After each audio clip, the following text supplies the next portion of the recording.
श्रीवत्सचिह्नमिश्रेभ्यो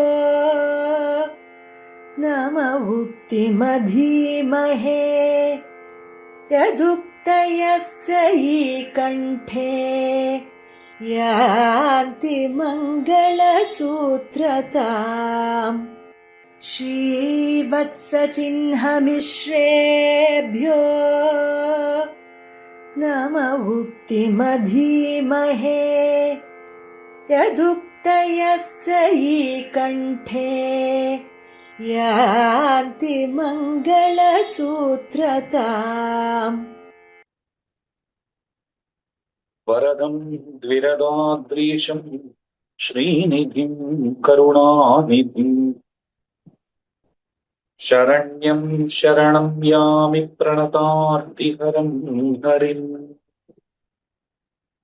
आकारत्रयसम्पन्नाम् अरविन्दनिवासिनीम् अशेषजगदीशित्रीम् वन्दे वरदवल्लभाम् வாழியதிராசன் வாழியதிராசன் வாழியதிராசனென வாழ்த்துவார் வாழியன வாழ்த்துவார் வாழியன வாழ்த்துவார் காளிணையில் தாழ்த்துவார் விண்ணோர் தலை श्रीवत्सचिह्नमिश्रेभ्यो नम उक्तिमधीमहे यदुक्तयस्त्रयी कण्ठे यान्ति मङ्गलसूत्रताम् श्रीमते रम्यजामातृ मुनीन्द्राय महात्मने श्रीरङ्गवासिने भूयात् नित्यश्रीर्नित्यमङ्गलम्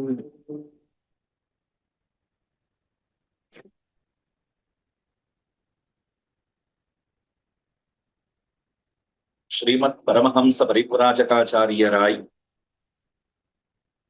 ஸ்ரீமத் வேதமார்க்க பிரதிஷ்டாபனாச்சாரியராய் எழுந்தருளி இருக்கிற ஸ்ரீ யதுகிரி யதிராஜ நாராயண ராமானுஜ ஜீயர் சுவாமியினுடைய நியமனமடியாக நடைபெற்று வருகின்ற இந்த ஸ்தோத்திர தாரைங்கிற உபன்யாச தொடரிலே தற்சமயம் நாம் அனைவரும் சுந்தரபாகுஸ்தவம்ங்கிற ஸ்தோத்திரத்தை அனுபவத்திற்கு விஷயமாக கொண்டு பொதுபோக்கி வருகிறோம்.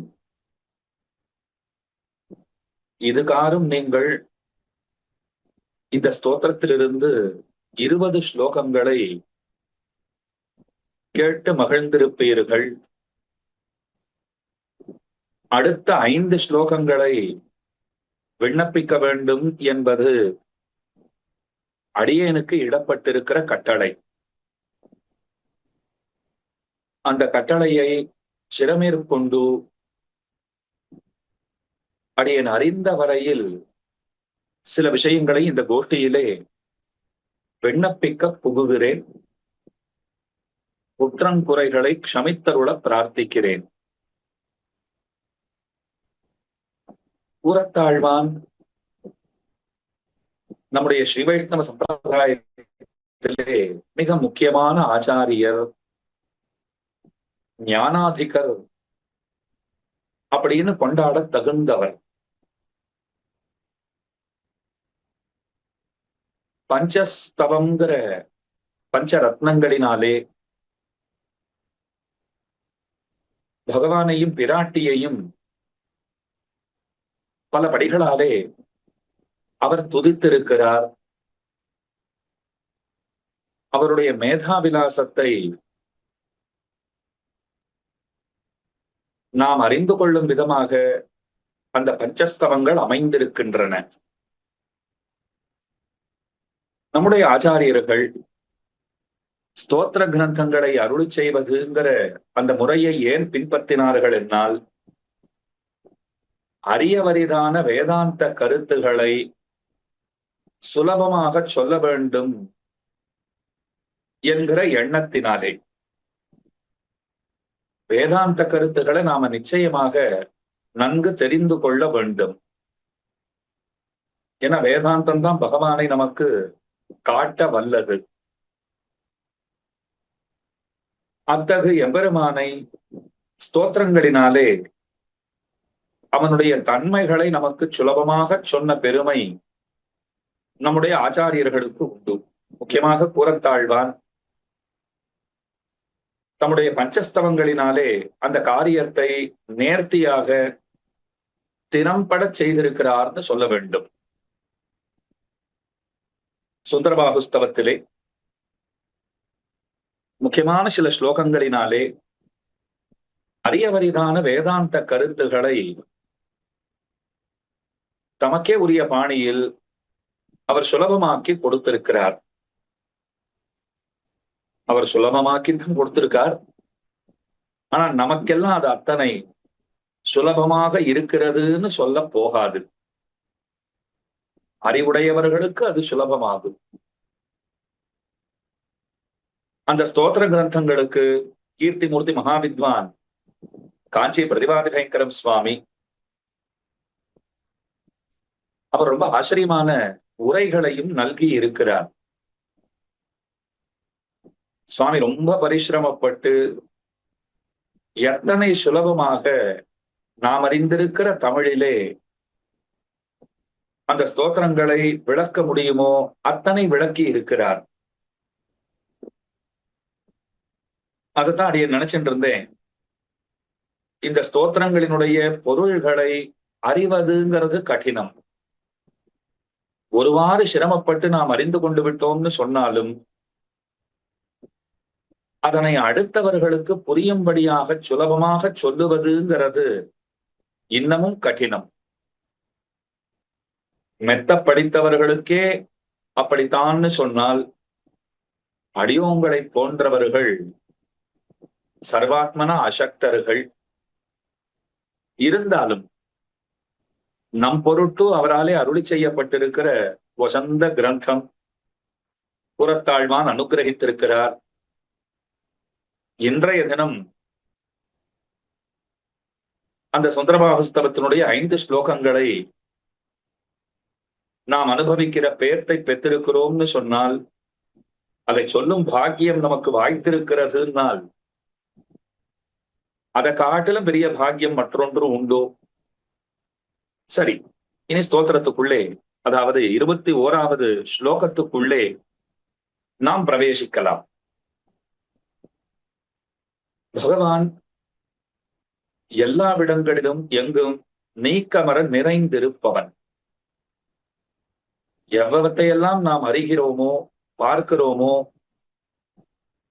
எவ்வகைகளெல்லாம் உண்டோ அவ்வகைகள் அனைத்தும் பெருமானுக்கு ஷரீரமாக விளங்குகின்றன. எல்லாவற்றையும் ஷரீரமாக கொண்டு அவன் ஷரீரியாக நிற்கிறான். இதத்தான் சம்பிரதாயத்திலே ஷரீராத்ம பாவம் அப்படின்னு சொல்லுவார்கள். நாம வேதாந்தத்தை எடுத்துண்டா அது வேத வாக்கியங்களையும் சொல்லும், அபேத வாக்கியங்களையும் சொல்லும். மேலெழுந்த வாரியா பார்த்தா பேதமே இல்லைங்கிற போலத்தான் அவை பேசியிருக்கும். பல இடங்களிலே வேதம் உண்டுங்கிறதையும் சொல்லி இருக்கும். அதாவது இந்த பிரபஞ்சத்திலிருந்து பரமாத்மா வேறுபட்டவன் அப்படின்னு சொல்லியிருக்கும். சில இடங்கள்ல பார்த்தால் இல்ல இல்ல 2வதுன்ற ஒன்று கிடையவே கிடையாது, இருப்பதே ஒன்றுதான், பிரம்மம் மட்டுமே அப்படின்னு சொல்றா போலவும் இருக்கும். பல வித்வான்கள் ஏற்கனவே சொல்லி இருக்கக்கூடிய விஷயங்களாக இருக்கக்கூடும். இருந்தாலும் நினைவூட்டுகிற பிரகாரத்திலே சில வார்த்தைகள் சொல்லுகிறேன். வேதாந்த வாக்கியங்கள் இங்கனம் இருக்கின்றனன்னு சொன்னால், அதாவது பேத ஸ்ருதிகள் அபேத ஸ்ருதிகள் எல்லாமே காண கிடைக்கின்றனன்னு சொன்னால், மதாந்தரஸ்தர்கள் என்ன செய்வார்கள்? அவர்கள் அபேதத்தையே முக்கியமாக கொண்டார்கள் என்னால் பேத ஸ்ருதிகளை அவர்கள் கணக்கிலே கொள்ளவே மாட்டார்கள். அவைகளை அமுக்கியம்னு தள்ளி விடுவார்கள். அதே போல ஒரு சிலர் வேத ஸ்ருதிகளை முக்கியமாக கொண்டார்கள் என்னால் அபேத ஸ்ருதிகளை பற்றி கவலைப்பட மாட்டார்கள். ஆனால் எம்பெருமானாருக்கு இருக்கிற பெருமை என்னன்னால் பத்ரவேதியின் திரிவேதின்னு சொல்லுமா போலே பேத ஸ்ருதி அபேத ஸ்ருதி கடக ஸ்ருதின்னு உண்டு. எங்கெங்கெல்லாம் நமக்கு சரியாக பொருள் விளங்க மாட்டேன் என்கிறதோ அங்கங்கெல்லாம் அந்த கடக ஸ்ருதியை கொண்டு அர்த்தம் நிர்வகித்து போருகைன்னு ஒரு கிரமம் உண்டு. அந்த வகையிலே கடகஸ்ருதியையும் கையாளும் சாமர்த்தியம் ராமானுஜர் பெற்றிருந்தார். அதிலும் நிபுணராக இருந்தார். அதனால நம்முடைய சம்பிரதாயத்திலே வேத வேதாந்தங்களை முழுக்க முழுக்க நாம் பிரமாணமாக இசைந்திருக்கிறோம். வேத ஸ்ருதிகளையும் ஏற்றுக்கொள்கிறார்கள், அபேத ஸ்ருதிகளை அதையும் ஏற்றுக்கொள்கிறார்கள். ஆனால் அதற்கு தகுந்த பொருள்களை சொல்லி நமக்கு விளங்க வைக்கிறார்கள். அபேத ஸ்ருதிகளை ஏத்துக்கிறானால் மதாந்தரஸ்தர்கள் சொல்ற அர்த்தங்களை அப்படியே ஒத்துழுட்டா அப்படியே சொல்லிட்டாங்கிறது பொருள் அன்று. அதற்கு தகுதியாக எந்த அர்த்தங்களை விண்ணப்பிக்க வேண்டுமோ அந்த அர்த்தங்களை நம்முடைய ஆச்சாரியர்கள் காட்டி இருக்கிறார்கள். இப்ப மொத்தத்துல நாம தெரிந்து கொள்ள வேண்டியது பிரதான பிரதிதந்திரார்த்தம்னு சொல்லப்படக்கூடியதான இந்த ஷரீராத்ம பாவம்ங்கிற விஷயம் காஞ்சி பிரதிபாத பயங்கரம் சுவாமி ரொம்ப ஆச்சரியமாக சாதிப்பர். இந்த ஷரீராத்ம பாவம்ங்கிறது நம்முடைய சம்பிரதாயத்திற்கே திறவுகோல்னு சொல்லுவர். ஒரு சாவியே அதுதான். இப்போ ஒரு பெரிய அலமாரி இருக்கு, உள்ளுக்குள்ள நிறைய பொன்னும் மணியும் இருக்குன்னு சொல்லியிருக்கா. ஆனா பூட்டப்பட்டிருக்குன்னா திறந்து பார்த்தா தானே தெரியும். திருவனந்தபுரத்திலே பல அறைகள் திறக்கப்பட்டன, ஒரு அறையிலிருந்து இன்னென்ன பொருள்கள் வெளிப்பட்டனன்னு அப்பப்போ செய்திகள்லாம் வந்ததோ இல்லையோ. அது போல ஒரு சாவி இருந்தா தானே திறந்து பார்க்க முடியும். சிவைஷ்ணவ சம்பிரதாயத்தின் உள்ளே என்ன உண்டு அப்படின்னு ஒருவர் பார்க்க ஆசை கொண்டார் என்னால் அவருக்கு ஒரு சாவி வேண்டும். அது என்ன சாவி? அதுதான் ஷரீராத்ம பாவம்ங்கிற சாவி. அந்த சாவி இருந்துடுத்தோம்னா சிவைஷ்ணவ சம்பிரதாயத்தை நன்கு புரிந்து கொள்ளலாம், தெரிந்து கொள்ளலாம். இதெல்லாம் அடியன் ஒரு பீட்டிகையா தான் சொல்லிட்டு இருக்கேன். வேதாந்த தேசிகன் சாதிக்கிறார், ஒருவன் ஷரீராத்ம பாவத்தை நன்னா தெரிஞ்சுட்டான்னால் உலகத்துல எந்த வித்வானாலும் அவனை ஜெயிக்கவே முடியாதுங்கிறார். ஷரீராத்ம பாவத்தை நன்கு புரிந்து கொள்ளுதல் மிக மிக முக்கியமானது. ஆழ்வார் திருவாய்மொழி பாடினார். அதில் முதல் தசகத்திலேயே முதல் திருவாய்மொழியிலேயே உடன்மிசை உயிரென கரந்தெங்கும் பரந்துளன் அப்படின்னு ஷரீராத்ம பாவம்னா என்னங்கிறத நமக்கு கோடிட்டு காட்டி இருக்கிறார். அதனால கூறத்தாழ்வானும் சுந்தரபாகுன்னு கொண்டாடப்படுகின்றவனான பகவான், சுந்தர தோளுடையான், சுந்தரராஜன், திருமாலிருஞ்சோலை கள்ளழகர பிரான், அந்த பெருமான ஸ்தோத்திரம் பண்ணும் போது ஷரீராத்ம பாவத்தினுடைய தன்மைகளை சொல்ல வேண்டுங்கிற ஆசை கொண்டவராய் ரொம்ப ஆச்சரியமாக நமக்கு ஒரு ஸ்லோகமாக அந்த அர்த்த விசேஷங்களை அருளி செய்கிறார். கொஞ்சம் கம்பீரமான ஸ்லோகம். உண்மையா சொல்லணும்னா இந்த ஸ்தோத்திரங்களுக்கெல்லாம் அர்த்த விசேஷங்களை சொல்லுவதற்கென்று ஒரு தகுதி வேண்டும். அடியனிடத்துல அந்த நிறைகள் எல்லாம் ஒன்றுமே கிடையாது. ஆனா ஒரு நிறை உண்டு, ஜிஎஸ் சுவாமியினுடைய பரிபூர்ணமான அனுகிரகம். இந்த நிகழ்ச்சி ஏற்பாட்டாளர்களுடைய அனுகிரகம் இருக்கிறபடியினாலே சித்தறிவினான அடியேனையும் ஒரு பொருளாக மதித்து இந்த அர்த்தங்களை சொல்லுவதற்கு அவர்கள் நியமித்திருக்கிறார்கள். ஸ்லோகங்களை பார்த்த உடனே அடியன் நினைத்து கொண்டது, அர்த்த விசேஷங்களை நாம பார்த்து சொல்றது இருக்கட்டும், முதல்ல ஸ்லோகங்களை கொஞ்சம் பார்த்து பத்திரமாக நாம கவனத்தோட சொல்லணுங்கிறதத்தான் நினைத்து கொண்டேன். ஏன்னா சம்ஸ்கிருதத்திலே ஒரு நல்ல பிடிப்பு உள்ளவர்கள், மெத்த படித்தவர்கள் எங்கெங்க எப்படி எப்படி பிரிக்க வேண்டும்ங்கிறத நல்லா தெரிஞ்சுட்டு இருக்கிறவா அவர்களால் மட்டுமே சொல்லக்கூடியதாக இந்த ஸ்லோகங்கள் எல்லாம் விளங்குகின்றன. ஏதோ ஒரு பாட்டை படிச்சுட்டு போறா போல இதை படிச்சுட முடியாது. திவ்ய பிரபந்த பாசுரங்களே ஆனாலும் நாம் அதை முறையாக கற்கவில்லைன்னு சொன்னால் கொஞ்சம் கவனமா அதை ஒரு 4-5 தடவை பார்த்து அதை எப்படி பிரிப்பது, எப்படி பொருள் கொள்வது, அன்வயப்படுத்துவது எங்கனம்னு தெரிந்து கொண்டால்தானே நாம் அதை பத்தி ஓரிரு வார்த்தைகள் பேச முடியும். தமிழ் பாசுரங்களுக்கே அப்படித்தான்னு சொன்னால் சம்ஸ்கிருதத்துல இருக்கிற இந்த கிரந்தங்களுக்கு நாம் என்ன சொல்ல? அதனால் அடியேன் முன்னமேயே ஸ்லோகங்களை எல்லாம் ஒரு 4-5 தடவைகள் சொல்லி பார்த்து கொண்டுதான் பேசத் தொடங்குகிறேன். அதுக்காக இப்ப சரியா சொல்லிடுவேன்னு உறுதியா சொல்ல முடியாது. சொல்லி பார்க்கிறேன், சரியாக வர வேண்டும். கூரத்தாழ்வானுடைய அனுகிரகத்தால நடக்குங்கிற நம்பிக்கையோட சொல்றேன். 21ஆம் ஸ்லோகம் எப்படி ஆரம்பிக்கிறார் பாருங்கோ. யத் ஸ்வாயத்த ஸ்வரூப ஸ்திதி கிருதிக நிஜேச்சா நியாமிய ஸ்வசேஷ அனந்த அசேஷ பிரபஞ்சா தத இஹ சிதிவாச்சித்வ பூர்வாச்சி சப்தைஹி விஸ்வைஷ் சப்தைஹி பிரவாச்யஹ ஹதவிருஜினதயா நித்யமேவானவத்யஹ தம் வந்தே சுந்தராஹ்யம் வனகிரி நிலையம் புண்டரீகாய தாக்ஷம் அப்படிங்கிறது இந்த ஸ்லோகம். இப்ப வேதாந்தத்துல பல வாக்கியங்கள் உண்டு. ததேவாக்னி தத்வாயு தத் சூரியா தது சந்திரமாகா அப்படின்னு எல்லாம் சொல்லப்பட்டிருக்கிறது. அதே போல ஜோதிம்ஷி விஷ்ணு புவனானி விஷ்ணு வனானி விஷ்ணு கிரையோ திசச்ச அப்படிங்கிற வாக்கியங்களும் வேதாந்தங்களிலும் இதிகாச புராணங்களிலும் நமக்கு காண கிடைக்கின்றன. சர்வ பதார்த்த சாமானாதிகரண்யேன எம்பெருமானை சொல்லியுள்ள விடங்களில் இந்த வாக்கியங்களை எல்லாம் நாம மேலெழுந்த வாரியா பார்த்தோம்னால் எல்லாம் அவனே, அவனேதான் எல்லாம் அப்படிங்கிற பொருள் தான் நமக்கு கிடைக்கும். அதாவது மத்தைய மதாந்தரஸ்தர்கள், முக்கியமா அத்வைதிகள், அவ என்ன சொல்றா? ஒன்றுதான் உண்டு, இரண்டாவதே கிடையாதுங்கிறா. அதுதான் அத்வைத்தம், இரண்டற்றது அப்படின்னு பொருள். ஒன்றுதான் உண்டுங்கிறா, இரண்டாவதே இல்லை. பிரம்ம சத்தியம் ஜெகன் மித்யா, இது அடிக்கடி சொல்லுவாங்க. பரபிரம்மம் ஒன்றுதான் உண்மை, மற்றது எல்லாமே மாயை பொய் அப்படிங்கிறா.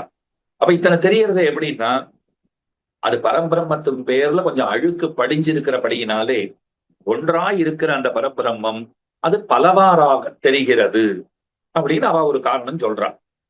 அது இருக்கட்டும். இப்ப வாக்கியங்களை பார்த்தாலும் எல்லாமே ஒண்ணுதான்னு சொல்றா போல இருக்கே. இப்போ சப்ரம்மா சசிவசேந்திர சோக்ஷர பரமஸ்வராட் அப்படிங்கிற இடத்துல கூட பாருங்க, அவர்தான் பிரம்மா, அவர்தான் இந்திரன், அவர்தான் சிவன் அப்படின்னு சொல்றா போல இருக்கே. எல்லாமே அவரு தான், மொத்தமே ஒருத்தர் தான் இப்படி எல்லாமுமா இருக்காருனால் அவனே அவனும் அவனும் அவனும் அவனே மத்தெல்லாமும் அறிந்தனமே. இங்க சகா சகான்னு எங்கெல்லாம் வந்ததோ அதை எப்படி பாடியிருக்காரு பாருங்க ஆழ்வார். அந்த சகாங்கிறத அப்படியே மொழிபெயர்த்து அவனே அவனும் அவனும் அவனும் அவனே மத்தெல்லாமும் அறிந்தனமே அப்படின்னு பாடியிருக்கார். அப்ப ஆழ்வார் அத்வைத்தம் தான் சொல்றாரா? யானே நீன்னு கூட ஆழ்வார் சொல்லியிருக்கார். அவர் சொல்ற அத்வைத்தம் எத்தன்மையதுங்கிறதையும் நாம தெரிந்து கொள்ள வேண்டும். இப்ப இல்ல, இன்னொரு சந்தர்ப்பத்துல தெரிந்து கொள்ளலாம். கீர்த்திமூர்த்தி மகாவித்வான் வேடுகுடி வரதாச்சாரிய சுவாமி யானே நீங்கிற தலைப்பிலேயே ரொம்ப ஆச்சரியமான ஒரு கட்டுரையை அனுகிரகித்திருக்கிறார். ஆழ்வார் அவர் சொல்கிற அத்வைத்தம்ங்கிறது எப்படிப்பட்டது அப்படிங்கிறத நமக்கு விளக்குகிறார். அப்ப பாருங்க, மேலெழுந்த வாரியா பார்த்துட்டா எல்லாமே ஒன்றுதான், இரண்டாவதே இல்லைங்கிற போல சொல்லப்பட்டிருக்கே. அப்போ விசிஷ்டாத்வைத பிரக்கிரியையாலே நாம எப்படி இந்த அர்த்தத்தை தெரிந்து கொள்ள வேண்டும்? நாம நம்ம சம்பிரதாயத்தை நன்னா தெரிஞ்சுக்கணும் இல்லையோ, நம்ம சித்தாந்தத்தை நாம நன்றாக தெரிந்து கொள்ள வேண்டும். நம்முடைய சித்தாந்தம் என்ன, எம்பெருமானார் சாதித்தருளுகின்ற அர்த்த விசேஷங்கள் என்ன, நம்முடைய கொள்கை யாது, அவசியமா தெரிஞ்சுக்கணும். அரசியல் கட்சிகள்லாம் நடத்துறவா கூட எங்களுக்குன்னு கொள்கைகள் உண்டுங்கிறா. அது என்ன கொள்கையோ கடைசி வரைக்கும் சொல்லவே மாட்டான். நமக்கெல்லாம் அப்படி கிடையாது. கொள்கைகள் சொல்லப்பட்டிருக்கின்றன, வகுக்கப்பட்டிருக்கின்றன. நம்முடைய சித்தாந்தத்தை பிலாசபின்ற அதை நிச்சயமாக நாம தெரிந்து கொள்ள வேண்டும். அப்ப மேலெழுந்த வாரியாக பார்த்தால் எல்லாமே ஒன்றுதான்னு சொல்றா போல சில வாக்கியங்கள் காண கிடைக்கின்றனவே. அந்த வாக்கியங்களுக்கு விசிஷ்டாத்வைத பரமாக ஏன் நம்ம சம்பிரதாயத்து பேரே பாருங்க, விசிஷ்டாத்வைத்தம்னு இருக்கு. இதுல இருந்து அத்வைத்தம் வந்திருக்கு. விசிஷ்டாத்வைத்தம், அத்வைத்தம்ங்கிற சப்தம் இருக்கு, அதுக்கு முன்ன விசிஷ்டன்னு ஒரு சப்தத்தை போட்டிருக்கா, ஒரு விசேஷணம் போல அது இருக்குன்னா விசிஷ்டாத்வைத்தம் அப்படின்னு சொல்றோம். என்ன அதுக்கு அர்த்தம் சொல்றா, பகவான் ஒருத்தன் தான். சூக்ஷ்ம சிதச்சித் வஸ்துக்கள், ஸ்தூல சிதச்சித் வஸ்துக்கள், இந்த வஸ்துக்களுக்குள்ளே உறைபவனான பெருமான், அவன் இரண்டானவன் அல்லன், வெவ்வேறானவன் அல்லன், ஒருவன் தான் அப்படிங்கிறான். எல்லாத்துக்குள்ளயும் இருக்கிறவர் அவர் ஒருத்தர் தான், அவர் இரண்டாமானவர் கிடையாது, இரண்டாமவர் கிடையாது அப்படின்னு அதற்கு பொருள் சொல்லுகிறார்கள். அப்ப நாம நம்ம சம்பிரதாயத்தை தெரிஞ்சுக்கணும், நம்ம சித்தாந்தத்தை தெரிந்து கொள்ள வேண்டும். மேலிருந்த வாரியா பார்த்தா எல்லாம் ஒன்றுதான்னு சொல்றா போல இருக்கே, அதற்கு நாம எப்படி பொருள் தெரிந்து கொள்ள வேண்டும்? காஞ்சி பிரதிபாத பயங்கரம் சுவாமி இப்ப ஆச்சரியமா சொல்றார், லோகத்தில் தேவ மனுஷ்யாதி சரீரங்களை சொல்ல வல்ல சப்தங்களை கொண்டு ஷரீரியான ஆத்மாவை வியபதேசிக்க காணா நின்றோம். அழகா சொல்லிட்டார் பாருங்க. இந்த உலகத்திலே ஒருத்தன் தேவனாக இருக்கிறான், ஒருத்தன் மனுஷியனாக இருக்கிறான். அவனுடைய சரீரங்களை சொல்லவல்ல சப்தங்களை கொண்டு ஷரீரியான ஆத்மாவை வியபதேசிக்க காணா நின்றோம். வியபதேசிக்க காணா நின்றோம், அது சரீரத்தை சொல்றதுக்குன்னு போனா போல இருந்தாலும் ஷரீரியான இந்த சரீரத்துக்குள்ள இருக்கிற ஆத்மா, ஆத்மாவுக்கு இந்த சரீரம் ஒரு சட்டைய போல இருக்கு. இப்ப இதை முக்கியமா கேட்டுக்கோங்க, ஏன்னா மேல ஒரு முக்கியமான அர்த்தம் சொல்ல போறேன். அப்ப அது நன்னா புரியணும்னா இப்ப சொன்ன விஷயத்த நன்னா காதுல வாங்கிக்கோங்க. ஆத்மாவுக்கு சரீரம் ஒரு சட்டை ஆட்டம் இருக்கு, ஆத்மா ஷரீரியா இருக்கு, ஷரீரம் ஆத்மாவுக்கு ஷரீரமாக இருக்கிறது. ஷரீரத்தை உடையவன் ஷரீரி, ஷரீரமாக இருப்பது உடல், ஷரீரி உள்ளுக்குள்ள இருக்கிற ஆத்மா. இதை நன்னா நினைவுல வச்சுக்கோங்க. அப்ப சாதாரணமா ஒருத்தர தேவர்னு சொல்றோம், வானுரையும் தேவர், அவரே வந்துட்டார்னால் இந்திரன் வந்துட்டார், சூரியன் வந்துட்டார், அக்னி வந்துட்டார், தேவர் அப்படின்னு அவரை சொல்றோம் இல்லையோ. சில பேர் மனுஷியர்கள் வரும், நம்ம எல்லாம் மனுஷியர்கள் தான். அது ஏதோ சில பேர் மனுஷியர்கள், மனுஷியாடாட்ட இருந்தா மனுஷியர்கள் சொல்லலாம், அதாவது மனுஷியர்கள் அப்படின்னு சில பேரை சொல்றோம். இந்த மாதிரியான விவகாரங்கள் ரொம்ப பிரசித்தமா இருக்கு. இவர் தேவர், இவர் மனிதர் அப்படின்னு சொல்றா போல இருக்கும் இல்லையோ. அதே போல ஒரு தேவர் நீ யாருன்னு கேட்டா தேவோகம்ங்கிறான், நான் தேவனாய் இருக்கிறேன். மனுஷ்யோகம், நான் மனிதனாக இருக்கிறேன். ஆனா அந்த நான்கிறத உடம்புல எங்கேயாவது காட்ட முடியுமா? நான் அடிக்கடி சொல்றோமே, அந்த நான்கிறத நாம காட்ட முடியுமான்னு சொன்னால் அது அகமர்த்த பூதனான ஆத்மாவினிடத்திலே அவைகள் அன்வயிக்கின்றன. இதான் முக்கியமா புரிஞ்சுக்கணும். நான் மனிதன் அப்படின்னா மனிதன் சரி, நான்கிறதுன்னா அது ஆத்மாவனுடைய குரலாத்தான வெளியில வருது. நான் சொல்ல தகுந்ததா இருப்பதே ஆத்மா தானே. அதனாலதான் ஆழ்வார் பாடினார், என்னையும் என் உடமையையும் உன் சக்கர பொறி ஒத்தி கொண்டுன்னு பாடியிருக்காரு இல்லையோ. அகம் அத்யைவ மயா சமர்ப்பிதகான்னு ஆளவந்தார் பாடினார். எனது ஆவி தந்தொழிந்தேன் தந்தனை கொண்டாக்கினையே அப்படின்னு ஆழ்வாரும் பாடியிருக்கார். அகமா கிண்ண சமர்ப்பயாமிதேன்னு பரிதபித்திருக்கிறார் ஆளவந்தார். அது இருக்கட்டும். இப்போ அகம்னு சொன்னால் அது ஆத்மாவினுடைய ஒரு குரல் அப்படி வச்சுக்கோங்க. அகம்னா ஆத்மாவைத்தான் அது சுட்டும்.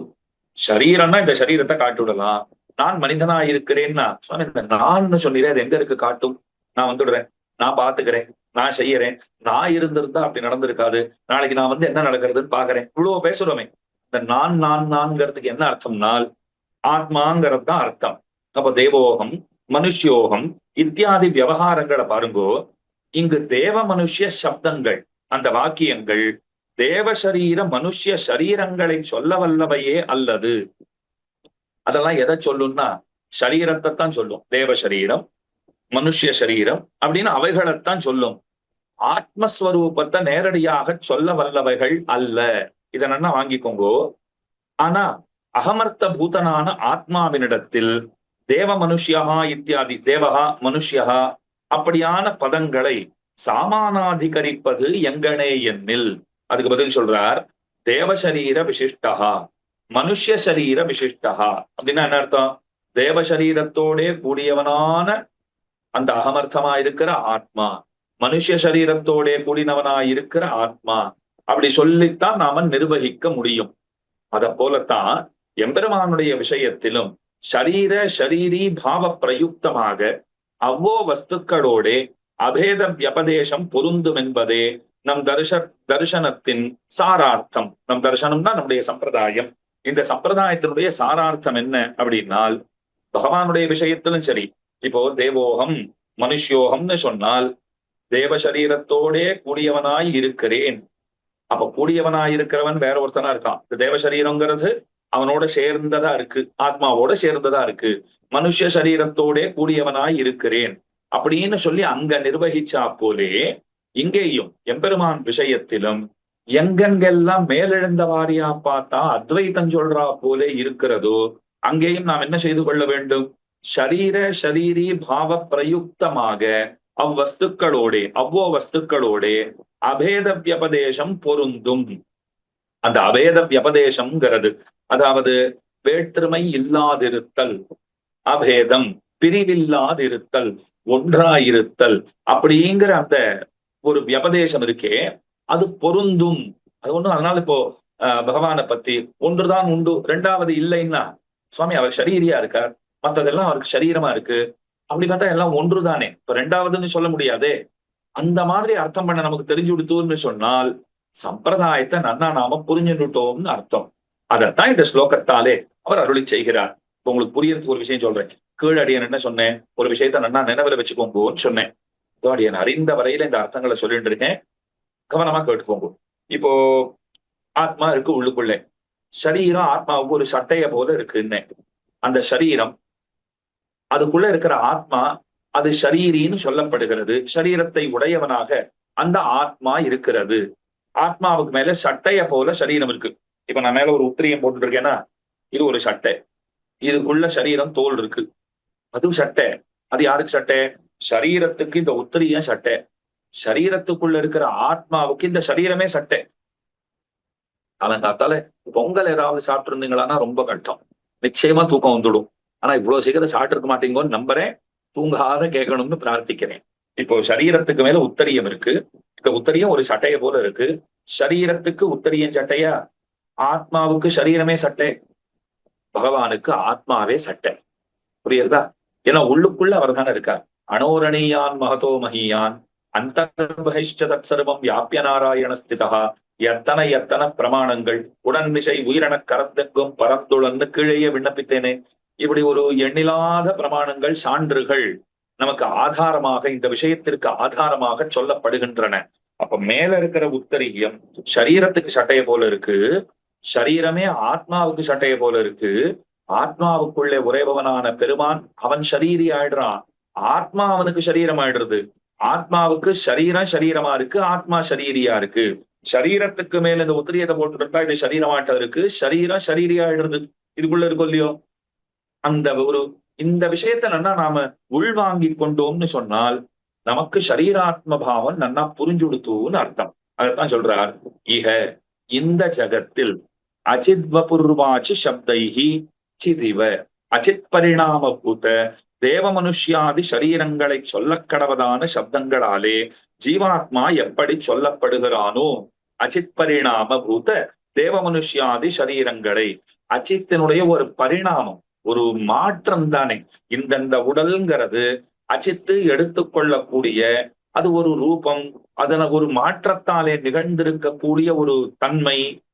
அதை கொண்டு பார்க்கும்போது அந்த சரீரங்களை சொல்ல கடவதான சப்தங்களாலே, தேவ மனுஷ்யாதி சரீரங்களை சொல்ல கடவதான சப்தங்களாலே ஜீவாத்மா எப்படி சொல்லப்படுகிறானோ அப்படி அதை திரும்ப விளக்குறார். அதாவது ஸ்தூலோகம் கிருஷோகம் இத்தியாதி விவகாரங்களில் ஸ்தூலத்துவமும் கிருஷத்துவமும் ஆத்மாவில் உள்ளதன்றிக்கே சரீரத்தில் உள்ளதா இருக்க செய்தேயும். இப்போ ஒருத்தர் பருவனா இருக்கார், ஒருத்தர் ஒல்லிப்பிச்சானா இருக்கார். நான் ஒல்லியா இருக்கேன், நான் பருமனா இருக்கேன் அப்படின்னு ஒருத்தர் சொல்றாருன்னா திரும்ப திரும்ப அந்த நான் சொல்றாரு இல்லையோ, அந்த நான் எதை சொல்ல முடியும்? சரீரத்துல நான் ஒரு உறுப்பு இருக்கிறதா தெரியலையே. அப்ப ஆத்மாவோட கூடி இருக்க கடவதான இந்த தேகம், ஆத்மாவோட சேர்ந்திருப்பதான இந்த தேகம், அந்த தேகத்தை பத்தி தான் அவர் சொல்லிட்டு இருக்கார். ஆனா சொல்லும் போது அந்த ஆத்மாவையும் தொட்டு தொட்டுத்தான் சொல்றார். நான் சொல்றாரு இல்லையோ, நான் பருமனாக இருக்கிறேன், நான் ஒல்லியாக இருக்கிறேன் அப்படின்னு எல்லாம் சொல்றா போலே என்று ஷரீர திருஷ்டியா சொல்லுகிறா போலே என்கை. ஆத்மாவுக்கு அந்த தன்மைகள்லாம் ஒன்றும் கிடையாது. குண்டா இருக்கிறதோ ஒல்லியா இருக்கிறதோ குள்ளமா இருக்கிறதோ வசரமா இருக்கிறதோ இதெல்லாம் ஆத்மாவை போய் தீண்ட போறதா? கிடையவே கிடையாது. இதெல்லாம் சரீரத்தை பற்றி வருகின்ற விஷயங்கள் தான். ஆனா சொல்றச்சே அந்த நான் ஒண்ணுத்த போட்டுண்டு அது ஆத்மாவனுடைய குரலாட்ட வெளியில வருது, அதையும் சேர்த்து சேர்த்து சொல்றதுன்னு வச்சுட்டு இருக்கோம் இல்லையா? ஆனா சுவாமி அது சேர்த்து சொல்றோம், இந்த சரீரத்தோட அதுக்கு சம்பந்தம் ஏற்பட்டிருக்கிறதுனால ரெண்டும் ஒன்றை போல இருக்கு, அவ்வளவுதான். ஆனா ரெண்டும் ஒன்றா? சித்து வேற அச்சித்து வேற. சரீரம் அச்சித்து, அறிவற்ற ஜட பொருள். ஆன்மா சித்து, அது அறிவுடையவன், அறிவா இருப்பவன். ஞானானந்த மயஸ்துவாத்மா அப்படின்னு சொல்றோம் இல்லையா? அவர் அறிவோடு இருக்கார், அறிவாகவே இருக்கிறார். இப்படி ரெண்டு படிகளாகவும் சொல்லுவார்கள்.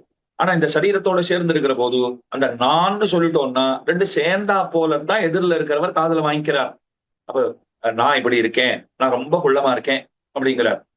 ஆத்மாவும் குள்ளமா இருக்கான்னு கிடையாது, சரீரம் தான் குள்ளமா இருக்கு. நான் ரொம்ப அவசரமா இருக்கேன், ஆத்மா அவசரமா இருக்கா? கிடையாது. அது ஒன்று போலத்தான் எப்போதும் இருப்பது.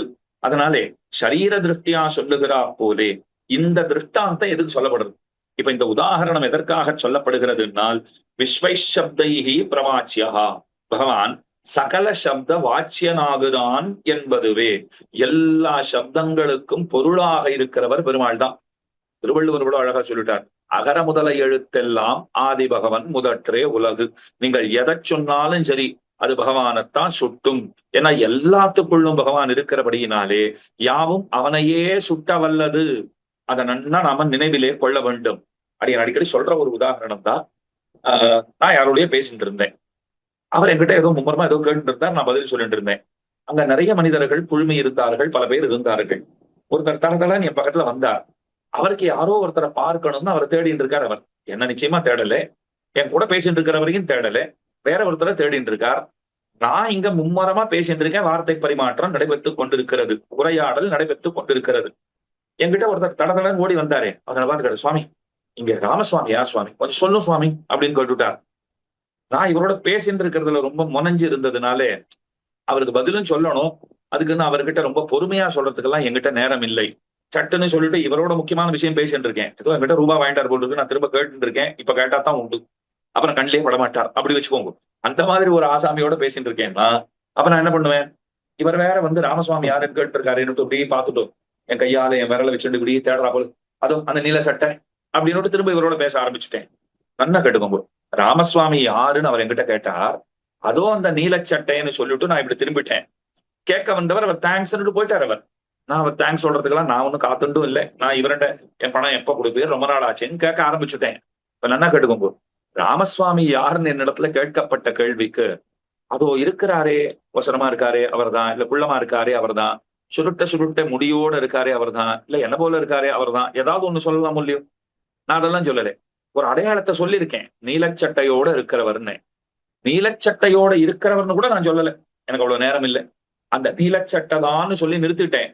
கேட்க வந்தவர் என்கிட்ட சண்டைக்கு வருவாரா? சுவாமி ராமசுவாமி யாருன்னு கேட்டா அந்த நீலச்சட்டைதான்னு சொல்லிட்டீரே, நீலச்சட்டை எப்படி சுவாமி ராமசுவாமி ஆவார் அப்படின்னு அவர் சண்டைக்கா வந்தார். அவர் அவ்வளவு அக்ஞரா, அவ்வளவு அறிவில்லாதவரா? புரிஞ்சுக்கிறாரோ இல்லையோ, நீலச்சட்டை போட்டு இருக்கிறவர் தான் இவர்.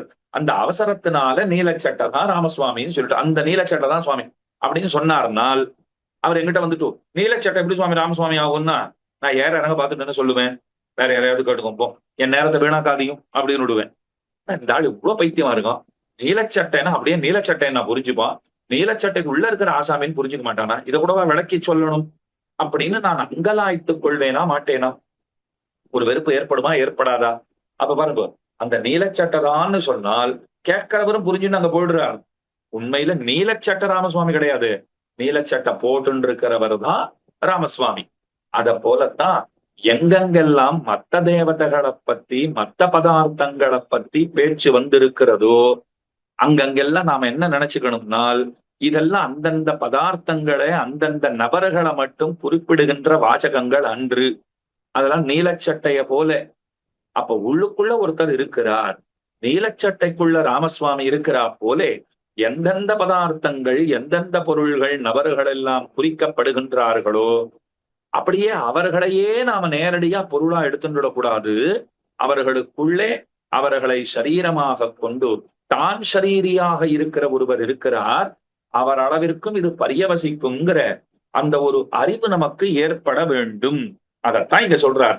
விஸ்வைஷப்தைஹி பிரவாச்சியா, எம்பெருமான் சகல சப்த வாச்சியனாகிறான் என்பதுவே இது தனக்கு நிமித்தமேதென்னில் அப்படின்னா யத் ஸ்வாயத்த ஸ்வரூப ஸ்திதி கிருதிக நிஜேச்சா நியாமிய ஸ்வசேஷ அனந்தாசேஷ பிரபஞ்சா ததா யத் என்றது யாதொரு காரணத்தாலே என்றபடி நனகடுபோ அனந்தமாயுள்ள அசேஷ பிரபஞ்சமும் ஸ்வாயத்த ஸ்வரூபஸ்திதி கிருதிகமாய் நிஜேச்சா நியாமியமாய் ஸ்வசேஷமாய் இருக்கையாலே என்றபடி ஷரீர லக்ஷணம் எப்படி சொல்றான்னு பாருங்க. யஸ்ய சேதனஸ்ய யத் திரவ்யம் சர்வாத்மனா ஸ்வார்த்தே நியந்தும் தாரயித்தும் ச சக்யம் தச்சேஷதைக ஸ்வரூபஞ்ச தத்தஸ்ய ஷரீரம் அப்படின்னு சரீரத்துக்கு லட்சணம் சொல்றான். ஷரீரம்னா என்னன்னா யார் அவர் இஷ்டப்பட்டபடிக்கு அதை உபயோகப்படுத்திக் கொள்ளலாம்படி இருக்கிறதோ அதத்தான் சரீரம்னு சொல்லணும். ஸ்வார்த்தே நியந்தும், அவர் நியமிக்கக்கூடியவரா இருக்கார், தரிக்கக்கூடியவரா இருக்கார். அவர் சொன்னதெல்லாம் அந்த சரீரம் கேட்டு இருக்கு. அந்த சரீரத்துக்கு எல்லா விதமான கட்டளைகளையும் பிறப்பிக்கக்கூடியவரா ஒருத்தர் இருக்கார் அப்படின்னு சொன்னால் அந்த சரீரம் அவருக்கு சேஷமா இருக்குங்கிறது அர்த்தமாகிறதோ இல்லையோ என்பது சரீர லட்சணமாகையாலே இந்த லட்சணம் சமஸ்த பிரபஞ்சத்தினிடத்திலும் சமன்விதம் ஆகிறது. சுவாதீன திரிவித சேதனாச்சேதன ஸ்வரூப ஸ்திதி பிரவருத்தி பேதம்.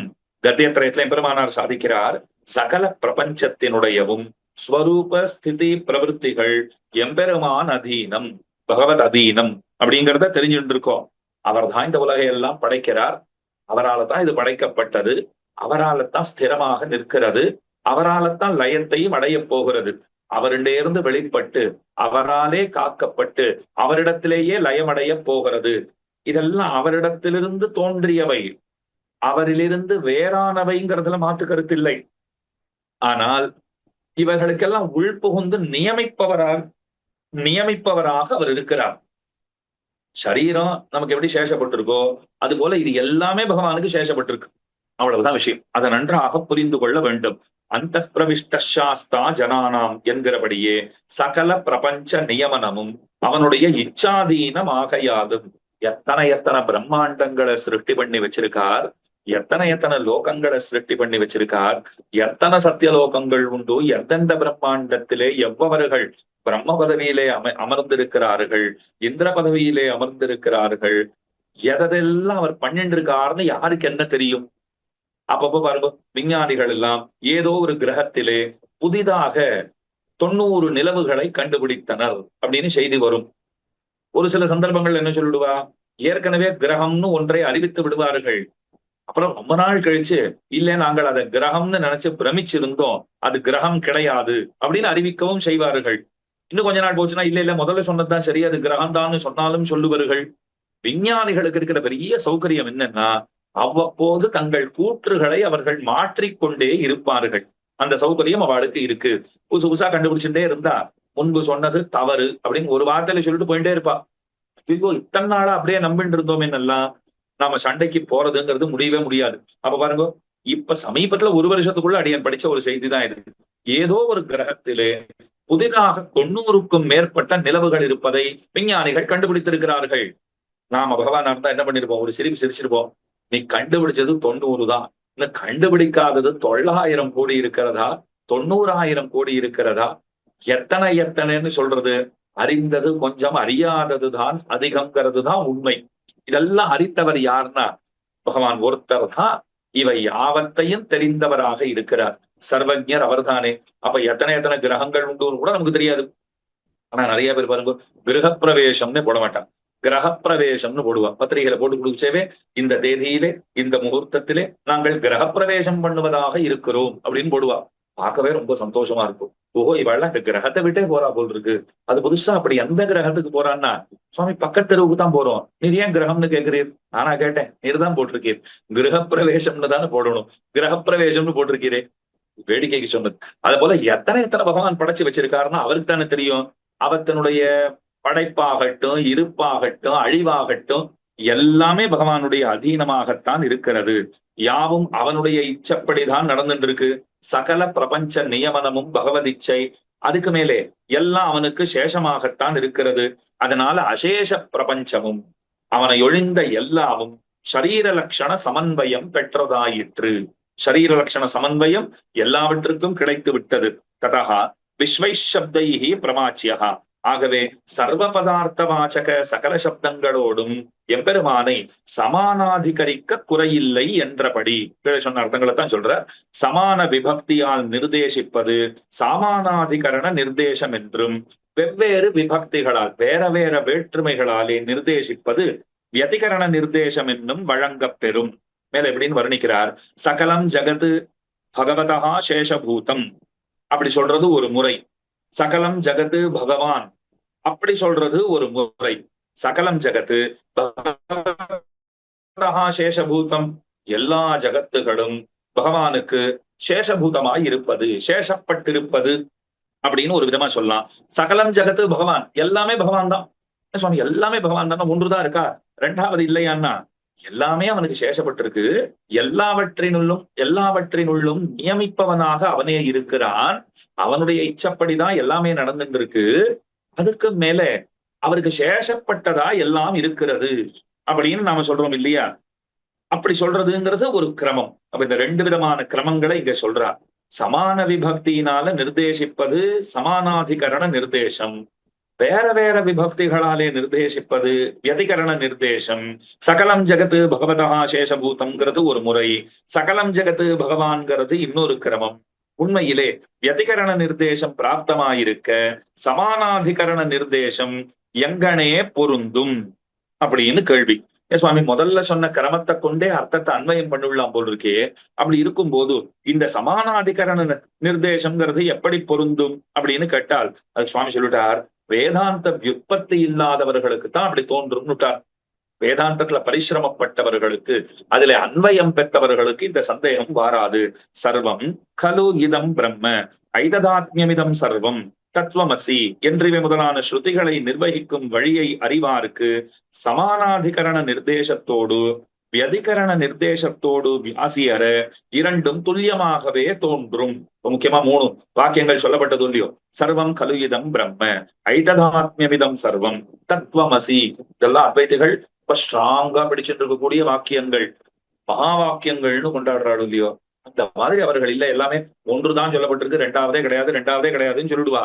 நம்முடைய ஆச்சாரியர்கள் எம்பெருமானார் ஸ்ரீபாஷ்யத்திலும் சரி பூர்வாச்சாரியர்களுடைய ஸ்தோத்திர கிரந்தங்களிலும் ரொம்ப விபுலமாக விரிவுக்கு அஞ்சாமல் இந்த வாக்கியங்களுக்கு எங்கனம் பொருள் சொல்ல வேண்டும் என்பதை நம்முடைய ஆச்சாரியர்கள் ரொம்ப ஆச்சரியமாக காட்டி கொடுத்திருக்கிறார்கள். அதை இப்ப விவரிக்க புகுந்தால் அதுவே நீளும். விவரிக்கும் அளவிற்கு அடியன் சக்தனும் அல்லேன். ரெண்டையும் சொல்லிட்டேன். அதுக்கு மேல சொல்றாரு ஆழ்வான், ஹதவிருஜினதயா நித்தியமேவான வத்யா ஹதாசேஷாவத்யா பரம கபதோ வாங்மனசயோகோ எம்பெருமானார் வேதாந்த தீபத்திலே. அப்ப அபகத ஆத்மாவாகையாதே எப்போதும் ஹேய பிரத்யநீகனாகவே இருப்பன் என்றபடி இப்ப எல்லாத்துலயும் பகவான் இருக்காருன்னு சொன்னால் தோஷபூயிஷ்டங்களான வஸ்துக்களிலும் பகவான் இருக்கிறார். அதிலே இருந்தாலும் கூட அதனுடைய அந்த தோஷங்கிறது இருக்கே, அதனுடைய குற்றங்கள் பெருமானை தொடாது சுடாது, அவ்வளவுதான் விஷயம். எல்லாத்துல இருக்காருனால் தோஷம் நிறைந்திருக்கிற வஸ்துக்களிலும் அவர் இருக்கிறார். அப்படி இருக்காருனால் இப்போ இப்படி பாருங்களேன், சென்னை கடற்கரை காலார நடந்து போனேன். ஒரு கட்டம் வரைக்கும் ரொம்ப நல்லா இருக்கும். அதே கொஞ்சம் தாண்டி அப்படி போயிட்டோம்னா அந்த சாந்தோம்னு சொல்றாரு. அந்த சாந்தோம் இருக்கிற பகுதியை நோக்கி போகிறச்சே சில சமயத்துல ஒரு டைவர்ஷன் கொடுத்துருவான். இப்பயும் நீங்கள் சென்னையில பார்க்கலாம். பெரிய அந்த லைட் ஹவுஸ் இருக்கு பாருங்க, அந்த லைட் ஹவுஸுக்கு பக்கத்துல அப்படி திரும்பி அப்படி போயிடுங்கன்னு விடுவான். அந்த பக்கம் நீங்கள் போய்விட்டீர்களானால் நிறைய மீன் வியாபாரிகள்லாம் தான் அங்க உட்கார்ந்து இருப்பா. அதாவது வகை வகையா நிறைய மீன் எல்லாம் கொண்டு வந்து போட்டு அங்க வியாபாரம் பண்ணிட்டு இருப்பா. அந்த வழியா போக வேண்டிய நிர்பந்தம் ஏற்படுற காலங்கள்ல அதை பார்த்துதான் ஆகணும். அப்ப பார்த்ததுதான் வச்சுக்கோங்க. அப்படி போகிறச்சே அதை பார்த்துடுறோம். நாம போகிறச்சே எப்படி போடுவோம்? தன்னை பிராணாயாமம் பண்றா போல மூக்கை இறுக பிடித்து கொண்டு, இந்த கும்பகம் பூரகம் ரேசகம் அதுல 3 எல்லாம் கிடையாது. வெறும் அப்படியே இறுக பிடிச்சிட்டு அதை நல்லா பூர்த்தியா உள்ள இழுத்து பிடிச்சு வச்சுக்கிறது ஒன்றுதான் உண்டே தவிர அதுக்கு மேல மீதி 2 எல்லாம் பண்ண போறது இல்லை. ஏன்னா நம்மளால அந்த நாற்றம்னாலே வாசனைன்றதுதான் அர்த்தம். துர்நாற்றத்தை நம்மளால சகிக்க முடிகிறது இல்லை. இருக்கட்டும், அதுக்காக வியாபாரம் பண்ற வாழை போய் நம்ம கோச்சிக்க முடியுமா? வாங்கிக்கிற வாழை தான் கோச்சிக்க முடியுமா? இப்ப நான் பார்த்துட்டே போனேன், இந்த மீன்கள் எல்லாம் பார்த்தேன், இப்படி நாடுறது அப்படின்னு நினைச்சுட்டேன். அப்பதான் எனக்கு தோணித்து, இப்ப இதுக்குள்ளதான் பெருமாள் இருப்பாரான்னு நினைச்சுட்டேன். கண்டிப்பா இருக்கார். அவர் இல்லாத இடமே இல்லையே, இல்லாத பதார்த்தங்களே இல்லையே, அதுக்குள்ளேயும் கண்டிப்பா இருக்கார் சுவாமி. அதுல உசுரே இல்லையன்னா, உசுரே இல்லைன்னாலும் ஏதோ ஒரு அதிஷ்டானத்துல பகவான் அங்கும் இருக்கத்தான் செய்வார். உசுர் இருக்கிற இடத்துலயும் சரி, இல்லாத இடத்துலயும் சரி, எல்லா இடத்துலயும் பகவான் இல்லாத இப்ப போகவே மாட்டார். எல்லாவற்றிலும் இருப்பார், எல்லாவற்றிலும் இருக்கிறார். தூணிலும் இருக்கிறார், துரும்பிலும் இருக்கிறார். அதுக்கெல்லாம் என்ன உசுரா இருக்கு? ஆனா அதுலயும் இருக்காரோ இல்லையோ? அப்ப எல்லாத்துலயும் பெருமாள் இருக்காரா? எனக்கு சந்தேகம் வந்தது. ஐயோ, இந்த நாட்டத்தை இப்படி ஒரு 5 நிமிஷம் கிராஸ் பண்ணிட்டு போற நம்மளாலே முடியலையே, எப்பவும் இருக்காருன்னா இந்த தோஷம் எல்லாம் அவருக்கும் ஒட்டுமான்னா அங்கதான் புரிஞ்சுக்கணும். ஹேய பிரதிபன் அகில ஹேய பிரத்யநீகன். எந்த தோஷமும் அவர்கிட்ட ஒட்டவே ஒட்டாது. அங்கேயே இருந்தாலும் கூட அந்த தோஷங்களுக்கு அவர் எதிர்த்தட்டாய் இருக்கிறார். அதைத்தான் இந்த இடத்துல சொல்றார். எப்போதும் பெருமான் ஹேய பிரத்யநீகனாக இருக்கிறான். விருஜினம்னா பாபம்ங்கிறது அர்த்தம். அந்த பாபங்கள் ஏதும் அற்றவனாய் அவர் இருக்கார். ஹேய சாமானியத்தையும் சொல்லுகிறது. பாபம் இல்லாதவர்னா தோஷங்களும் இல்லாதவர் அப்படிங்கிறத புரிந்து கொள்ள வேண்டும். அதைத்தான் இந்த இடத்துல சொல்ல வருகிறார். ஆகவிப்படி வேதாந்த வேத்தியனான பகவான், இப்படி வேதாந்த வேத்தியனா இருக்கிற பகவான் இருக்கானே, அவன் எப்படிப்பட்டவனா இருக்கிறான்?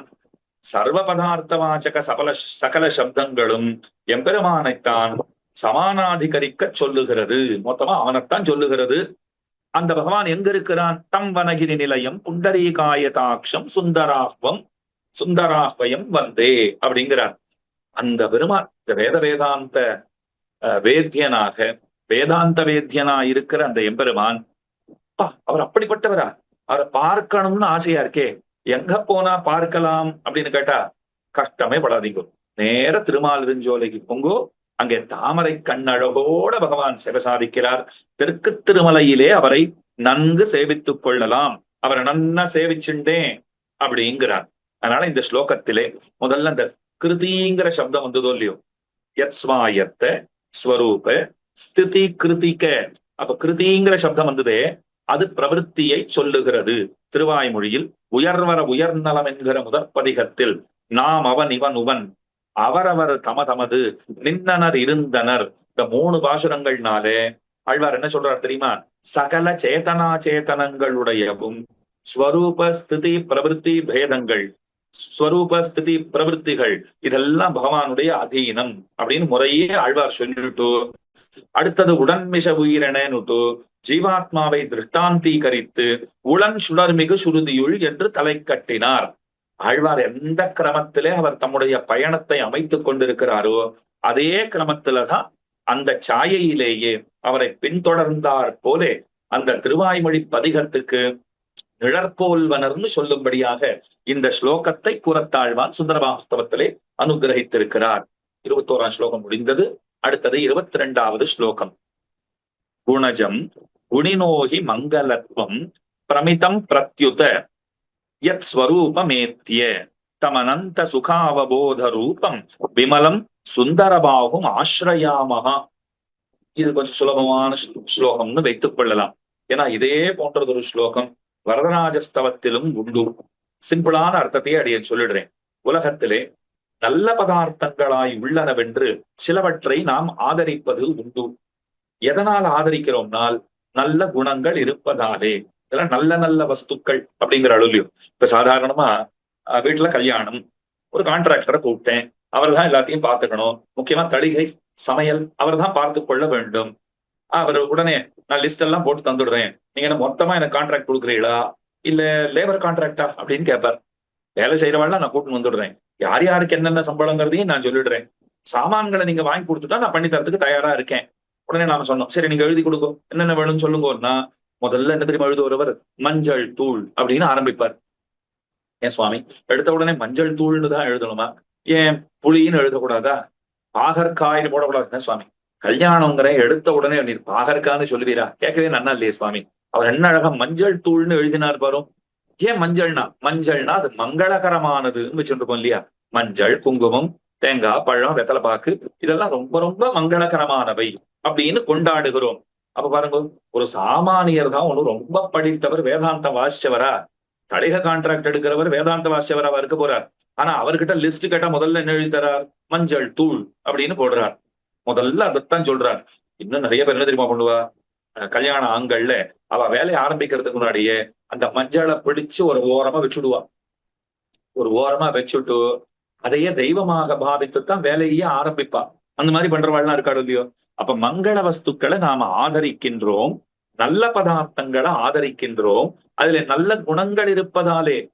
ஆனா நீங்க மஞ்சளை பாருங்கோ, அது மங்களகரமானதும் கூட, நல்ல குணங்களோட கூடியதும் கூட, முக்கியமா மருத்துவ குணங்களோட கூடியது. இன்னைக்கு எவனோ அதோட பேட்டன்ட்டுக்கு எல்லாம் உரிமை கோர ஆரம்பிச்சுட்டான். நடக்கிறது இல்லையோ?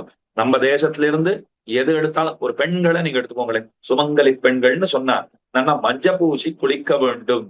அது சாதாரணமா பிராமண ஸ்ரீ வைஷ்ணவாவை விட அடியேன் இன்னமும் அதிகம் பார்த்து வியந்ததுன்னா, சாமானிய ஜனங்கள் இருக்காள் இல்லையோ, அது தமிழ்நாட்டுல வந்து பாருங்க, அவளுக்கு ஒன்றும் பிராமணியம் தெரியாது, ஸ்ரீ வைஷ்ணவத்துவம் தெரியாது, ஸ்ரீ வைஷ்ணவம் தெரியாது, அதெல்லாம் ஒண்ணுமே தெரியாது. ஆனா அவ பார்த்தீர்களானால் நன்னா என்றென்றைக்கெல்லாம் நன்னா தலைக்கு நன்கு முழுகி நீராட வேண்டுமோ அன்னைக்கெல்லாம் நன்னா பளிச்சுன்னு புடிச்சுட்டு உடம்பு முழுக்க நன்னா மஞ்சளை பூசிக்கொண்டு பார்த்தாலே ஸ்ரீ மகாலட்சுமி கண்ணெதிரிலே வந்தார் போலே காட்சி அளிப்பர்கள். இதை நீங்க பல கிராமங்கள்ல நம்ம ஊர்கள்ல பார்த்துடலாம். பாக்குறச்செல்லாம் அடி எனக்கு தோன்றும், இவெல்லாம் ஒண்ணும் பெருசா சாஸ்திர சம்பிரதாயம் தெரிந்தவர்களும் கிடையாது, தெரிந்த பின்னணியிலே பிறந்தவர்களோ வளர்ந்தவர்களோ அல்லர்கள். ஆனா இவாள்லாம் என்ன அழகா கடைபிடிச்சுட்டு இருக்கா. இப்ப நம்ம வீட்டு பெண் குழந்தைகளுக்கு நாம மஞ்சள் பூசி குழின்னு சொல்லத்தான் முடியுமா? சொன்னா அந்த குழந்தைகள் கேட்கத்தான் செய்யுமா? நாம சொல்றதும் இல்லை, நம்ம சொல்றது இல்லை, அதுக்கப்புறம் அவ கேட்கறது இல்லைன்னு அந்த குழந்தைகள் பேர்ல குற்றங்களை வேற சொல்லுகிறோம். இது எவ்வளவு பெரிய தப்பு. நாம சொன்னா குழந்தைகள் கேட்கும், முதல்ல நாம செய்யணுமே, நம்ம வீட்டு பெண்கள் அதை செய்யணுமே. செஞ்சா தாங்களா அந்த குழந்தைகள் செய்து விட்டு போகிறார்கள். ஆனா இதை மத்தையோர்கள் பாருங்க ரொம்ப அழகா அதை ஃபாலோ பண்ணிட்டு இருக்கா. பல இடங்கள்ல அடியன் பார்த்து வியந்தது உண்டு.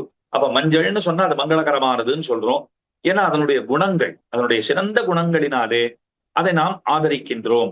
மணி, தியுமணி, சந்திர, சந்தன, சம்பக, அரவிந்தாதிகளை மங்கள வஸ்துக்களாக நாம் சொல்வது அவற்றிலே ஒளியும் தன்னழையும் நறுமணமுமாகிற மங்கள குணங்கள் இருப்பது பற்றியே அன்றோ. ஒரு மணி இருக்கு, பளிச்சுன்னு ஒளியோட கூடியிருக்கா, அந்த குணத்தோட இருக்கா, அதை கொண்டாடுறோம். அது போல சந்திரன்னா சில்லுன்னு இருக்கான் சுவாமி, சந்தனம் கேட்கவே வேண்டாம், குளிர்ச்சியை தருகிறது. சம்பக, அரவிந்தாதிகள் நல்ல வாசனையோட கூடியதா இருக்கு. இப்ப இதெல்லாம் இருக்கிறதுனால தானே அதெல்லாம் கொண்டாடிட்டு இருக்கோம். என்ன கேட்டுக்கோங்க, லௌகிக வஸ்துக்களுக்கு சொல்லும் மங்களத்துவம் மங்கள குணவத்தா பிரயுக்தம் என்றதாயிற்று. இந்த ரீதியானது எம்பெருமான் பக்கலிலே விபரீதமாக கொள்ளத்தக்கதாயிரான் என்றது. இந்த வஸ்துக்களுக்கு இப்போ ஒரு பூவுக்கு என்ன பெருமை, நான் நறுமணத்தால பெருமை. ஸ்ரீகுணரத்ன கோஷத்துல பராசர பட்டர் ரொம்ப அழகா சொல்லுவார், பெருமாள் பூவை போல இருக்கா, தாயார் வாசனையை போல இருக்கா. பூவுக்கு வாசனையினாலத்தானே பெருமை, வாசனைக்கு வாசனையினாலேயே பெருமை, அதுக்கு பூவால பெருமை கிடையாது. வாசனைக்கு வாசனையினாலேயே பெருமை, பூவிற்கு வாசனையினாலே பெருமை. பகவான் பூவை போல இருக்கார், தாயார் வாசனை போல இருக்கார், அவ்வளவுதான். இப்ப தாயாரால பெருமாளுக்கு பெருமை, தாயாருக்கு தாயாராலேயே பெருமை அப்படின்னு ரொம்ப சிறப்பாக சொல்லுகிறார். அதனால இப்ப இந்த உலகத்துல எந்தெந்த வஸ்துக்களை நாம கொண்டாடுகின்றோமோ அதனுடைய சிறந்த குணங்களினாலேயே அவைகள் கொண்டாடப்படுகின்றன. பகவானை கொண்டாடுறது எப்படின்னால் குணங்கள்னால பெருமானுக்கு பெருமை இல்லை. இந்த குணங்கள்லாம் ஒரு மீட்டிங் போடுதான். நம்மளால உலகத்துல பல பதார்த்தங்களுக்கு பெருமை ஏற்பட்டிருக்கு, பல மனிதர்களுக்கு பெருமை ஏற்பட்டிருக்கு. சிறந்தவன், பொய் பேசாதவன், உண்மையே பேசுகிறவன். அப்ப அந்த குணங்கள் சேர்ந்ததுனால தான் அவன் அப்படி கொண்டாடப்படுகிறான். திருடவே மாட்டார் சுவாமி, சத்தியவாதி சுவாமி அப்படிங்கிறோம். சத்தியவாதின்னு ஏன் கொண்டாடப்படுறான்? எப்போதும் உண்மை பேசுகை, சத்தியத்தையே பேசுகைங்கிறது அந்த குணம் அவனத்துல இருக்கிறதுனால தானே. உலகத்துல இருக்கிறவர்கள் சிறந்தவர்களாக கொண்டாடப்படுகின்றார்கள் என்றால் அவர்களிடத்துல இருக்கிற குணங்களினாலே, குணங்கள்னாலதான் சிறப்பு ஏற்படுறது. குணங்கள் பார்த்தன, நமக்கு யாரால பெருமை? அப்ப குணங்கள் பகவானை ஆசிரியத்தன, குணங்களினாலே நமக்கு பெருமை, அந்த குணங்களுக்கும் பகவானாலே பெருமை. அதுதான் இந்த இடத்துல அவர் சொல்ல வருகிறார். குணினஹா மங்களத்வம் குணஜம்ஹி பிரமிதம் அப்படிங்கிறார். அதாவது சாமான்யமாக உலகத்தில் குணவத்தாக வழங்கப்படுகிற வஸ்து சமூகத்திற்கு மாங்கலிகத்துவம் குணசம்பந்த நிபந்தனமாகவென்றோ அறியப்பட்டுள்ளது அப்படின்னு சொல்லிட்டு மேல சொல்றார். பகவத் ஸ்வரூபத்தை ஆசிரியத்தே அவ்வோ குணங்கள் நிறம் பெறுகின்றன வென்க. அதுதான் கீழே விண்ணப்பித்தேன். லோக விலட்சணமாயிரே பகவத் விஷயம்தான் இருப்பது. இந்த லோகத்துக்கு லோகத்தை காட்டிலும் விலட்சணமா இருக்கிற விஷயம் அனந்த ரூபம், சுகரூபம், அவபோத ரூபம் என்று யோசித்துக் கொள்வது. அனந்த சுகாவபோத ரூபம்னு சொல்லியிருக்காரு இல்லையோ. தேச பரிச்சேத, கால பரிச்சேத, வஸ்து பரிச்சேதங்கள் இல்லாமை, அனந்தத்துவம், எல்லா இடங்களிலும் எப்போதும் எல்லா காலத்திலும் இருக்கிறவராக இருக்கிறார். இந்த காலத்துல இருந்தார், இந்த காலத்துல இல்லைன்னு சொல்ல முடியாது. அப்ப இருந்தார் இப்ப இல்லைன்னு எல்லாம் கிடையாது. இங்க இருக்கார் அங்க இல்லைன்னு கிடையாது, எப்போதும் இருக்கிறவரா இருக்கார். சுகரூபம் என்றது ஆனந்தமயம் என்றபடி, அவபோத ரூபம்ங்கிறது ஞானமயம் என்றபடி. ஞானமயனா இருக்கார், ஆனந்தமயனா இருக்கார், அனந்தரா இருக்கார். ஆதி அந்தம் அனந்தம் அற்புதமான வானவர் தம்பிரானா இருக்கார். தம் விமலம் சுந்தரபாகும் ஆஸ்ரயாமகா. அகிலஹேய பிரத்யநீகனாய் ஈரான் என்ற அந்த பெருமானை, சுந்தரபாகுவை ஆசிரயிக்கிறோம் அப்படின்னு சொல்றார். இதே அர்த்தத்தை ஸ்ரீவைகுண்ட ஸ்தவத்திலும் சொல்லியிருக்கார், வரதராஜ ஸ்தவத்திலும். குணாயத்தம் லோகே குணிஷிஹிமதம் மங்கள பதம் விபரியஸ்தம் ஹஸ்திக்ஷித் தரவதே தத்வை புனகான் அங்கேயும் அருளி செய்திருக்கிறார். இத அசகிருத்து அருளி செய்வதற்கு ஒரு திருவுள்ளம் உண்டு. இந்த அர்த்தத்தை அங்கேயே சொல்லிட்டாரு, ஸ்ரீவைகுண்ட ஸ்தவத்துல சொல்லியாச்சு, மேல வரதராஜஸ்தவத்திலையும் சொல்ல போறார். அப்ப எதுக்கு சுவாமி சுந்தரபாவஸ்தவத்திலே? ஏற்கனவே ஸ்ரீவைகுண்டஸ்தவத்துல சொல்லியாச்சுன்னா சுந்தரபாவஸ்தவத்திலையும் வரதராஜஸ்தவத்திலையும் எதற்காக சொல்ல வேண்டும்? இல்ல எதோ ஒன்ற முதல்ல அருளி செய்தாரோ அதுல சொல்லியாச்சுன்னா மீதியில எதுக்கு அதே அர்த்தத்தை சொல்ல வேண்டும் அப்படின்னா, காஞ்சி பிரதிவாத பயங்கர சுவாமி ரொம்ப அழகா காட்டுறார். எம்பெருமானுக்கு பரதுக்க துக்கியத்துவம் முதலானவை குணமாக அனுசந்திக்கப்படுகின்றன. சாதாரணமா துக்கப்படுறது குணத்துல சேராது. நம்மள நினைச்சு நாம அழுதோம்னா அது குணத்துல சேராது. அடுத்தவர்கள் படுற துன்பத்தை பார்த்துட்டு நான் கஷ்டப்பட்டேன்னா, ஸ்ரீமத் பாகவதத்துல ரந்தி தேவனை ரொம்ப கொண்டாடுவா. அந்த ரந்தி தேவனுக்கு என்ன ஏத்தம்னால், அவன் பகவான் கிட்ட ரொம்ப விசேஷமா பிரார்த்தனை பண்ணான். என்ன பிரார்த்தனை பண்ணா? இந்த ஜனங்க படுற கஷ்டத்தை எல்லாம் பார்த்தா எனக்கு பொறுக்கல, ஜனங்களோட கஷ்டத்தை எல்லாம் எனக்கு கொடுத்துரு, நான் ஏத்துக்கிறேன், ஜனங்களை சௌக்கியமா வையின்னா. ஜனங்க படுற கஷ்டத்தை பார்த்துட்டு அவன் அழுதாங்கிறதான அவனுக்கு பெருமையா இருக்கு. வியசனேஷு மனுஷ்யானாம் விஷம் பவதி துக்கிதா உற்சவேஷு ச சர்வேஷு பிதேவ பரிதுஷ்யதி, ஸ்ரீராமாயணம் சொல்றது இல்லையோ. அதனால அது கல்யாண குணமாக அனுசந்திக்கப்படுகிறது. ஒருத்தரை பார்த்து அவ படுற கஷ்டத்தை பார்த்து ஒருத்தன் அழுகிறான்னு சொன்னால் அதை தோஷமா சொல்ல மாட்டா, சிறந்த குணமாக கொண்டாடப்படும் அது. அதனாலதான் இந்த குணங்கள் பெருமானோட சேர்ந்து நிறம் பெறுகின்றனங்கிறத திரும்ப திரும்ப ஆழ்வான் பற்பல விடங்களிலே சொல்லுகிறாருங்கிறத இந்த இடத்துல காட்டி தருகிறார். அதுக்கு மேல 23வது ஸ்லோகம். அதிபதிதாவதி ஸ்வமஹிமானுபவ பிரபவத் சுக கிருத நிஸ்தரங்க ஜலதீத நித்யதசம் பிரதிபட்டமேவ ஹேய நிகரஸ்ய சதா பிரதிமம் ஹரிமிக சுந்தராஹ்வம் உபயாமி வனாத்ரி தட்டே. வனாத்ரி தட்டத்திலே, அந்த வனாத்ரியினுடைய கினாரத்திலே கரையிலே பகவான் நிற்கிறான். சுந்தராஹ்வயம் அப்படின்னுட்டு பெருமை வாய்ந்த அழகப்பிரானாய் அங்கே பகவான் நிற்கிறான். அந்த ஹரி நிற்கிறான். அவனை நன்கு அனுபவிக்கிறேன்கிறார். அவன் எப்படிப்பட்டவனாக இருக்கிறான் அப்படின்னால், பகவானிடத்திலே அவனுடைய ஸ்வ வைபவம்னு ஒன்று உண்டு. அவனுடையதான அந்த வைபவம் இருக்கே, அது எல்லை கடந்தது, அவதியே கிடையாது அதுக்கு. அதனை அனுபவிப்பதனால் உண்டான ஒரு ஆனந்தம் இருக்கே, அந்த ஆனந்தத்தாலே அலையோய்ந்த கடலின் நிலைமை பகவானுக்கு உண்டாகி இருக்கிறது. அந்த அலை நன்னா அடித்து கொண்டு வந்து ஒரு கட்டத்துல சலனமில்லாத அந்த சமுத்திரம் இருக்கா போலே தன்னுடைய மகிமையை, தன்னுடைய பெருமைகளை தானே அனுபவித்து, அந்த அனுபவம் அப்படியே பெருமானுக்கு அது எல்லை கடந்தாற் போலே இருக்கிற காலத்திலே அவர் இருக்கிற நிலைமைன்னு ஒன்று இருக்கும் இல்லையோ, அந்த ஆனந்தத்தை அவர் அனுபவித்திருக்கிற அந்த நிலைமைங்கிறது உண்டே, அதைத்தான் இந்த இடத்துல சொல்றார். அது என்னன்னா நித்யோதித தசை அப்படின்னு சொல்லுவார்கள். பெருமானுக்கு 2 தசைகள், 2 நிலைகளை சொல்றார். ஒன்று நித்யோதித தசை, இன்னொன்னு சாந்தோதித தசை அப்படின்னு 2 சொல்லப்படுகிறது. அது என்ன நித்யோதித தசை சாந்தோதித தசைனால், தன் வைபவத்தை தானே அனுபவித்து உகந்திருக்கும் நிலைமை நித்யோதித தசை. அப்போ ஒருத்தர் சொன்னா, இங்க எல்லாருமே அந்த தசையில தான் இருக்கா சுவாமி, என்ன பகவான் இருக்கிற வைபவங்களை எண்ணி அது ஆனந்தத்தை அவர் அடைந்தவராய் அந்த அனுபவத்தை செய்கிறார். நித்யோதித தசை அவர்கிட்ட இருக்கு. நாம இல்லாத வைபவம் எல்லாம் இருக்கிறதா நினைத்து கொண்டு நாமும் நித்யோதித தசையில தான் எப்ப இருந்துட்டு இருக்கோம். ஆனா அவர் இருக்கிற வைபவங்களை அனுபவிச்சு சுகமா இருக்கார். நாம இல்லாத வைபவங்களை இருப்பதாக எண்ணிக்கொண்டு அது என்னமோ ஒரு கிரமத்துல இருக்கும், அதை சுகம்னு சொல்ல போகாது, சுகம்னு கருதி கொண்டு ஒரு இருளிலே கிடக்கிறோம்னு சொல்ல வேண்டும். அப்ப தன் வைபவத்தை தானே அனுபவித்து உகந்திருக்கும் நிலைமை, அதுக்கு நித்யோதித தசைன்னு பேரு. தன் விபூதியை அனுபவித்து உகந்திருக்கும் நிலைமை, அவருடைய ஐஸ்வர்யங்களை அனுபவித்து அவர் உகந்திருக்கும் நிலைமை இருக்கே, அதைத்தான் சாந்தோதித தசை அப்படின்னு சொல்லுகிறார்கள். அவற்றுள் முந்தின தசையை அனுசந்தித்து பேசுவது இந்த ஸ்லோகம். அதுல நித்யோதித தசையை இது சொல்லுகிறது. பகவான் சதைவ ஹேய நிகரஸ்ய பிரதிபடம் அப்படின்னு சொல்லுகிறார். என்ன அர்த்தம்? தமசுக்கு தேஜஸ் போலவும் சர்ப்பத்துக்கு கருடன் போலவும், இருட்டுக்கு வெளிச்சம் போலே, பாம்பிற்கு கருடன் போலே, ஹேயமான அவத்திய சமூகத்திற்கு எதிராயிருப்பவர், தாழ்ந்ததான குற்றங்குறைகளுக்கு எதிரா இருக்கார். ஹேய சாமானாதிகரண்ய அசகிஷ்ணுத்துவம் சொன்னபடி சதைவ என்றது ஸ்வபாவத ஏவ. இத்தால் நித்திய முக்த வியாவிருத்தி கொள்க. நித்தியர்ல இருந்து முக்தர்ல இருந்து அவர் வேறுபட்டவரா இருக்கார். ஹேய பிரத்யநீகத்துவம் முக்தர்களுக்கு சம்சரண தசையில் கிடையாது. ஹேய பிரத்யநீகத்துவம்ங்கிறது முக்தர்களுக்கு சம்சாரில இருக்கிற காலத்துல, சம்சாரியா இருக்கிற காலத்துல சம்சாரத்துல உண்டானா கண்டிப்பா கிடையாது. நித்தியர்களுக்கு உண்டேன்னா அது பகவதிச்சாதீனம் ஆகையாலே சுவாபாவிகம் அன்று. அது பகவானாலே வழங்கப்பட்ட ஒரு அருட்கொடை அவர்களுக்கு. அதனால பகவானுக்கு சமமா அவர்கள் ஆக மாட்டார்கள். அப்பிரதிமம் சுந்தராஹ்வயம். இப்படிப்பட்ட பெருமை பெற்றவரான அந்த அழகப்பிரானை திருமாலிருஞ்சோலை அடிவாரத்திலே நான் வணங்கி மகிழ்கிறேன் அப்படின்னு 23ஆம் ஸ்லோகத்தால சொல்றார். இன்னும் 2 ஸ்லோகங்கள் இருக்கு. சதா ஷாட்குண்யாக்கியை பிருதுல பல விஜான சகன பிரபாவீரியைஸ்வர்யை அவதி விதுரைஹி ஏதித தசம். அதுக்கு மேலே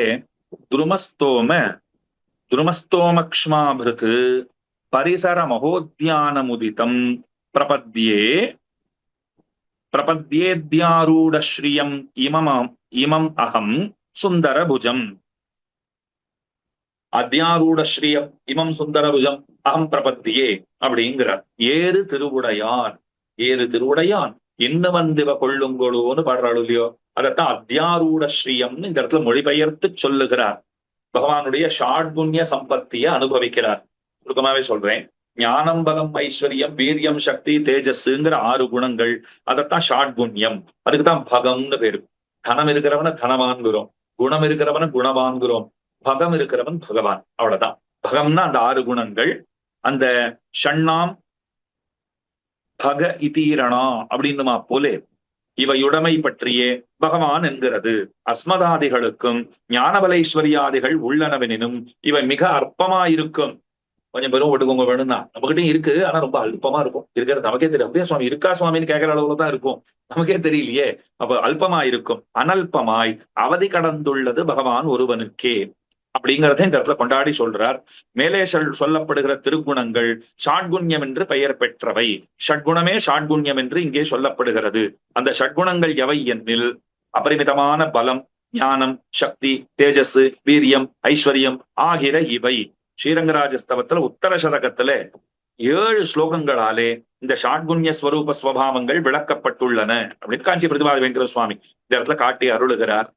அதுக்கு மேலே ஆனந்தவல்லியில் ஆனந்த குணம் ஒன்றுக்கு காட்டப்பட்ட இயத்தாராகித்யம் சகல குணங்களுக்கும் ஒக்கும் என்று இதனால் தெரிவித்தபடி, ஆனந்த குணத்துக்கு எப்படி ஒரு முடிவில்லையோ வரம்பில்லையோ, அத போல சகல குணங்களுக்கும் ஒரு வரம்பில்லை, ஒரு முடிவில்லை அப்படிங்கிறத இந்த இடத்துல நாம புரிந்து கொள்ள வேண்டும் அப்படின்னு காட்டுறார். அதிசயிதமான ஸ்வபாவத்தை உடையவர். இன்னமும் எப்படிப்பட்டவர் அவர் அப்படின்னால், திருமாலிருஞ்சோலையிலே அங்க இருக்கிற ஒரு தாழ்வரை, அதுல இருக்கிற மகோத்தியானம் பெரிய சோலை, அதுல திருவுள்ள முகந்து வர்த்திப்பவர். ரொம்ப ஆசையோட அந்த சோலைமலை கரசாக அவர் அங்கே விளங்குகிறாராம். இன்னைக்கு இந்த 2026 கூட திருமாலிருஞ்சோலைக்கு போன ஒரு அமைதி இருக்கு. அப்படின்னா அன்னைக்கு எப்படி இருந்திருக்கும்னு பாத்துக்கோங்க. இத்தனை ஜனசமூகங்கள் இன்னைக்கு வந்துட்டு போற இடத்திலேயே கூட அத்தனை கூட்டத்தையும் தாண்டி ஒரு அமைதி அங்கே தவழ்கின்றமையை நம்மாலே உணர முடிகிறதுன்னு சொன்னால், ஆழ்வான் காலத்துல கேட்கணுமா அப்போ?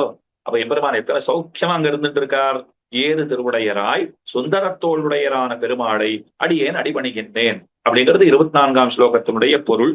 அடுத்தது கம்பீரமா இன்னொரு ஸ்லோகம், 25வது ஸ்லோகம். ஸ்லோகம் வரைச்செல்லாம் பயமாத்தான் இருக்கு. கொஞ்சம் சரியா அதை உச்சரிப்பு பிசகில்லாமல் வாசிக்கணும் இல்லையோ. ஏன்னா புறத்தாழ்வானுடைய மேதாவிலாசம் அத்தகையது. அடியனுடைய பிதாமக சுவாமி ஸ்ரீமது உபய வேதாந்த மகாவித்வான் திருநாராயணபுரம் திருமலை அனந்தான் பிள்ளை சிவகுமாராச்சாரிய சுவாமி அவர் சொல்லுவார்னு கேட்டிருக்கேன். அவர் சொல்லுவாரா, பஞ்சஸ்தவத்தை ஒருத்தன் நன்னா கத்துண்டுட்டான், அதுல அவனுக்கு பதங்களை பிரிப்பதற்கும் நன்றாக தெரிந்திருக்கிறதுன்னு சொன்னால் அவன் சம்ஸ்கிருதத்துல பாதி சமுத்திரம் தாண்டிட்டான்னு சொல்லுவாராம். அது படிச்சாலே போதும் சம்ஸ்கிருதத்துல நல்ல பெரிய வித்வானாக நிபுணனாக ஆகிவிடலாம்னு சாதிப்பர்னு கேட்டிருக்கேன். ஆனால் கம்பீரமான சைலி புறத்தாழ்வானுடைய அந்த சைலி இருக்கிறதே ஆச்சரியமான சைலி அவருடையது. அதனால இந்த ஸ்லோகம் பார்க்கலாம். சௌஷீல்யாஸ்ரித வத்சலத்வ மிருதுதா சௌஹார்த சாமியார்ஜவைஹி தைரிய ஸ்தைரிய சுவீரிய சௌரிய கிருதிதா காம்பீரிய சாதுர்யகைஹி சௌந்தர்யான்வித சௌகுமாரிய சமதா லாவண்ய முக்கியைஹி குணைஹி தேவஹா ஸ்ரீ தருஷண்டசைல நிலையோ நித்தியம் ஸ்தித சுந்தரஹா அப்படின்னு ஸ்லோகம். பெருமானுடைய அந்த குணங்களை எல்லாம் வரிசையா சொல்லிட்டே வரார். அவர்கிட்ட ஸ்ரீலங்கிற குணம், சௌஷீல்யம்ங்கிற அந்த குணம் இருக்கு. கீழே பகம்னு 6 குணங்களை சொன்னாரா 24வது ஸ்லோகத்தாலே. அந்த 6 குணங்கள் தான் ஒரு ஊற்றுவாய போல இருக்கு மற்ற குணங்களுக்கெல்லாம். அங்கிருந்துதான் மற்ற குணங்கள் எல்லாம் பிறக்கின்றன அப்படிங்கறத நினைவிலே கொள்ளுங்கோள். அதனால மேல என்னென்ன குணங்கள் பிறந்திருக்கிறது அதுல இருந்துன்னு சொல்லணும் இல்லையோ. சௌஷீல்யம், ஆசிரித வத்சலத்துவம், எளிமையானவரா இருக்கார். அடியாறுகளிடத்துல வாத்சல்யம் உடையவரா இருக்கார். குன்னனைய குத்தம் செய்யணும் குணம் கொள்ளும் இந்த முதலாக வெண்ணெஞ்சே அப்படின்னு ஆழ்வார் பாடியிருக்காரு இல்லையோ. செய்த புத்தம் நத்தமாகவே கொள் ஞானநாதனே அப்படின்னு பாசுரம் இருக்கே. அந்த ஆசிரித வத்சலத்துவ, மிருதுதா மார்தவம், இது ஸ்வரூப குணம் விக்கிரக குணம்னு 2 சொல்லுவா. மனத்தாலும் ரொம்ப மென்மையானவரா இருக்கார், வெளித்தோல்னால பார்த்தாலும் மென்மையானவராக இருக்கிறார். முக்கியமா எத்தனை மென்மையானவர்னா மகாத்மாக்களை விட்டு பிரிஞ்சு அவரால் இருக்கவே முடியாது. மகாத்மபிர் மாம் அவலோக்கியதாம் நய க்ஷணேபிதேயத் விரகோ அதிதுஸ்ஸகான்னு ஆட வந்தார் பாடியிருக்கார். மகாத்மாக்கள் விரகம் சகியாத மார்தவம் என்ன ஆச்சாரிய ஹிருதயத்துல ரொம்ப ஆச்சரியமான ஸ்ரீசூக்தி. அதுக்கு மேலே சௌஹார்த சர்வஜன ஹிதைஷித்வம், எல்லாருக்கும் பெருமான் அருள் புரிந்த சிந்தை அடியார் மேல் வைத்துன்னு சொல்லிட்டு பகவான் எப்போதும் நன்மையே செய்கிறவராக இருக்கார். சாமிய அப்படின்னு சொன்னால் யார் வேண்டுமானாலும் அவரை ஆசிரியக்கலாம்ங்கிற போல இருக்கார். ஆர்ஜவ குணம், மனோவாக்காயங்களால ஒருபடிப்பட்டிருக்கை செப்பமுடையாயின் இருக்கார். தைரிய, அனிஷ்டங்கள் மேன்மேலும் வந்து புகுந்தாலும் நெஞ்சில் விகாரலேசமும் இன்றிக்கே இருக்கை. அத்தியந்தானிஷ்ட பிரசங்கேபி அப்பிரதிஹத சித்தவருத்தித்வம் தைரியம் அப்படின்னு அதுக்கு லட்சணமும் சொல்லியிருக்கார். ஸ்தைரிய, ஆசிரிதர்களை கைவிடாமையாலே திண்ணிய ஊற்றம் கொண்டிருக்கை, அது முக்கியமா சொல்லப்படுறது. அதுக்கு மேல சுவீரிய, அரிய பெரிய போர்களை செய்ய வேண்டி வந்தாலும் ஆயாசமத்திருப்பவர், ரணபுங்கவர், ஆகவ புங்கவர், போரேத்து நாயனார் எல்லாம் கொண்டாடுறோமே. சௌரிய, போர்க்களத்துக்கு வந்துட்டார்னா அசகாய சூரர் விஜய ராகவன் திருப்புக்குழியில சேவை சாதிக்கிறார் இல்லையோ. அவர் தான் ஆகாவ புங்கவர். போர்க்களத்துக்கு போயிட்டா யாரும் துணைக்கெல்லாம் கூட்டிட்டு போக மாட்டார். அவ வந்தா போறேன், இன்னும் 2 பேர் வந்தா தான் நான் போவேன்லாம் சொல்ல மாட்டார். தனியா போய் களமாடக்கூடியவர். அதுக்கு மேலே அடியவர்களுக்கு செய்ய வேண்டும் அவற்றை செய்து தலை கட்டுவதிலே சாமர்த்தியம் படைத்தவர். ரொம்ப கம்பீரமானவர். திருவுள்ளத்தினுடைய ஆழத்தை ஒருத்தராலையும் தெரிஞ்சுக்க முடியாது. சாதுரியம் மிக்கவர், அழகிலே சிறந்தவர், சௌகுமாரியர், நித்திய யுவாவா எப்போதும் இருக்கிறவர், திரும்பவும் சமதாங்கிற சுவாமி. ஏற்கனவே சமதா யார் வேணும்னா வந்து ஆசிரியக்கலாம் சொல்லிட்டீரே, இப்ப என்ன சமதா அப்படின்னு சொன்னால் இந்த இடத்துல என்ன சொல்ல வருகிறார்னா எல்லா அவயவங்களும் ஒன்று போல இருக்கிறவர். இந்த அவருக்கு கண்ணு ரொம்ப அழகா இருக்கும். நான் என்ன சுவாமி கண்ணு பார்க்க அழகா இருந்து என்ன பிரயோஜனம், ஆள் குட்டையா இருப்பார் அப்படின்லாம் கிடையாது. எங்க பார்த்தாலும் சமமான அழகோட கூடியவரா இருக்காரு இல்லையோ. லாவண்ய, ஒவ்வொரு அவயவம் அழகிதாயிருக்கை சௌந்தரியம் எனப்படும். சமுதாய சோபைக்கு லாவண்யம்னு பேரு. ஒவ்வொரு அவயமும் அழகியதா இருக்கை அத சௌந்தரியம்னு சொல்றா. சமுதாய சோபை மொத்தமா பார்த்தா ஜம்முன்னு இருக்காருனால் அது லாவண்யம் அப்படிங்கறது அர்த்தம் கிடைக்கிறது. முக்கியைஹி குணைஹி, இவ்வளவுதான் அசங்கேய கல்யாண குணகணன்னு சொல்லுமா போலே எண்ணிலா குணங்கள் பெருமானிடத்திலே. உயர்வர உயர்நலம் உடையவன் அவன். அப்படிப்பட்ட திருக்குணங்களோட கூடி, நான் இவ்வளவுதான் சொன்னேங்கிறதுக்காக இவ்வளவுதான் நினைச்சுக்காதீங்கிறார் ஆழ்வான். இந்த திருக்குணங்களோட கூடி அழகப்பிரானார் திருமாலிருஞ்சோல மலையை அடைந்தவராக இருந்து கொண்டு அங்கேயே இருந்துட்டு இருக்கார். ராமனா பிறந்தார் கண்ணனா பிறந்தார்னு என்ன சுவாமி வந்தார் அவதாரத்தை முடிச்சுன்னு கிளம்பி போயிட்டாரே. ஆனா அழகர் அப்படி போல இன்றைக்கும் நிற்கிறார், நாளைக்கும் நிற்பார். நம்முடைய வரவை எதிர்பார்த்து காத்து கொண்டிருக்கிறார். ஸ்ரீ தருஷண்ட சைல இந்த இடத்துல சொல்லும் போது ஸ்ரீ தருஷண்ட சைல நிலையசன் நித்தியம் ஸ்திதா. திருமாலிருஞ்சோலை மலையிலே நமக்காகவே பகவான் எழுந்தருளி இருக்கிறார். அவசியமாக சென்று சேவியும் போல் என்ற கூறத்தாழ்வான் நமக்கெல்லாம் சொல்லுகிறார். ஆக சுந்தரபாகுஸ்தவத்திலே ஒரு 5 ஸ்லோகங்களை உங்கள் திருமுன்பே விண்ணப்பிக்கும்படியான ஒரு பாக்கியம்ங்கிறது அடியனுக்கு கிடைத்தது. யதாமதி யதாவகாசம் சில அர்த்த விசேஷங்களை அடியனை விடத்திலே விண்ணப்பித்துக் கொண்டேன். புனகா குத்தம் குறைகளை பொறுத்தருள கேட்டுக்கொண்டு இந்த நல்வாய்ப்பை நல்கியமைக்காக ஸ்ரீ ஜீயர் சுவாமியினுடைய திருவிடையினைத் தாமரைகளிலும் எம்போபி சாரிட்டிஸ் நிர்வாகிகளுடைய திருவிடையினைத் தாமரைகளிலும் அடியனுடைய பிரணாமங்களை சொல்லிக் கொண்டு அமைகிறேன். அடியேன் ஸ்ரீமதே ரம்யஜாமா திரு முனீந்திராய மகாத்மனே ஸ்ரீரங்கவாசினே பூயாத் நித்ய ஸ்ரீஹி நித்யமங்கலம்.